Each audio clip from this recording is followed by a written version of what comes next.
Hey guys, இந்த பொம்பளை கெட்டப்பெல்லாம் போட்டுட்டு நம்ம எங்கே போகிறோம்னு பார்த்தீங்கன்னா இன்றைக்கி எங்கள் காலேஜில் ஓணம் செலிப்ரேஷன். அதுக்காக தான் நான் தாவணி போட்டு ரொம்ப நாள் ஆச்சு. இதெல்லாம் போட்டால் நல்லா இருக்குமா சின்ன ஒரு டவுட் இருந்துச்சு. ஆனால் பரவாயில்ல, நல்லா தான் இருக்குது. 9 மணிக்கெல்லாம் ப்ரோக்ராம் ஸ்டார்ட் ஆகும்னு சொன்னேன். ஆனால் நாங்கள் எப்போ காலேஜுக்கு போனோம் 10:30 ஆனப்போது 10:30 ஆனப்போ கூட ப்ரோக்ராம் ஸ்டார்ட்டே ஆகலை. எங்களுக்கு இது முன்னாடியே தெரியும் 9 மணிக்கெல்லாம் ப்ரோக்ராம் ஸ்டார்ட் ஆகுது.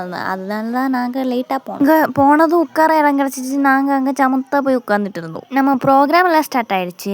டான்ஸில் இருந்துச்சு. இந்த டான்ஸ் பண்ணுறதுல எங்கள் கிளாஸ்லேருந்து 4-5 பேர் இருக்கா. நம்மளுக்கு கொஞ்சம் ஹைட்டு கம்மின்ற காரணத்தில் மதில் மேலே ஏறி நின்று தான் டான்ஸை பார்த்தோம். அவங்க ப்ரோக்ராம் எல்லாம் முடிஞ்சிருச்சு. அடுத்தது என்ன, அதுதான் சாப்பாடு. சாப்பிட நிற்கிறதுலையே அதுவும் ரொம்ப க்யூவாக இருந்துச்சு. அப்படியே அந்த க்யூவில் நாங்கள் 3 பேர் நின்று எப்படியோ எங்களுக்கு உட்கார சீட்டெல்லாம் கிடச்சிருச்சு. நான் எல்லாம் ப்ரோக்ராமுக்கு போனதே அந்த சத்யா கிடக்குன்ற ஒரே காரணத்தினால தான். சத்யாவில் சாப்பிட்டு முடிச்சதும் அங்கே கொஞ்சம் கேம்ஸ் எல்லாம் கண்டக்ட் பண்ணிட்டு இருந்தா. என்னென்ன கேம்ஸ்னா வடமல்லி, அப்புறம் சுந்தரிக்கு பொட்டு தொட்டி. சுந்தரிக்கு பொட்டு தொட்டில்னா ஒரு அழகான பொண்ணோட ஃபோட்டோ அங்கே வைப்பா. அந்த பொண்ணுக்கு நாம பொட்டு தொட்டு விடணும். மதியம் நல்லா சாப்பிடுறதுனாலே ஒரே தூக்கமாக வந்துடுச்சு. எனக்கு மட்டும்தான் ஒரே தூக்கம் வர மாதிரி இருக்குன்னா என் கூட இருக்கிற எல்லாருமே மூஞ்சியை தொங்க போட்டு தூங்கிட்டு இருந்தோம். அப்படி இந்த வருஷத்தோட ஓணம் செலிப்ரேஷன் எல்லாம் முடிஞ்சிடுச்சு. அப்படியே வீடியோ பிடிச்சிருந்தா ஒரு சப்ஸ்கிரைப் பண்ணிட்டு போங்க. டாடா பாய்.